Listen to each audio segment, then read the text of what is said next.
In this video, I'm going to be showing y'all how to solve this simple truss. In this work example, we're going to be specifically focusing on finding the force members EC, FC, and FE. In this video, we're going to be using the method of sections. We are first going to draw a free body diagram starting on the right side. Remember to include the given forces as well as the forces from other members acting on this section. Out of our three equilibrium equations, we are going to start with moment equilibrium. You always want to be deliberate with which point you use for your moment equation. Recall that whichever joint you choose, all the forces acting on that joint will cancel out. For this problem, most of our forces are acting on point C, which means if we use that as our joint, there will only be two forces left in our moment equation.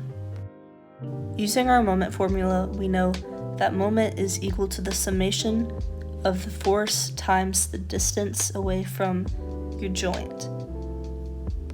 Our first force is going to be the point pulling at point D. The reason why this is negative is because when it acts on C, it causes a clockwise rotation. That leaves us with only force EF, which is the force member from point E to point F, and this also has a distance of 4.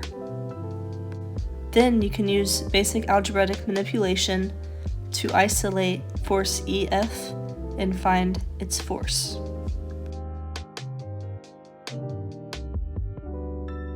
That leaves us with only our equilibrium force equations left. We're going to start with Y. When looking at force CF, we can see that this force has two components, an X component and a Y component.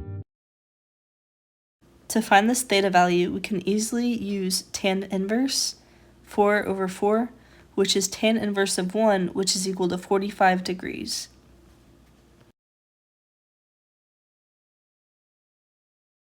Now that we have this theta value, we can use force CF multiplied by sine 45 to find the Y component of that force specifically.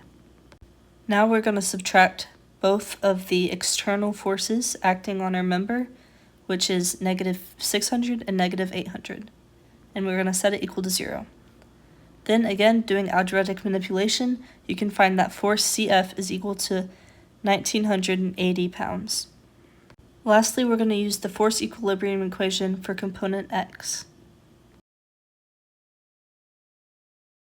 For force CF, we are now going to be using cosine to find the X component. We're going to start with negative 800, which comes from our force acting on joint E. Then we're going to subtract 1980 cosine of 45. And then lastly, subtracting force CB. Now that we have this equilibrium equation, we can find that force CB is equal to negative 2200 pounds. And now we have solved all the members we were looking for. Key takeaway is just remember your moment equation and force equilibrium equations.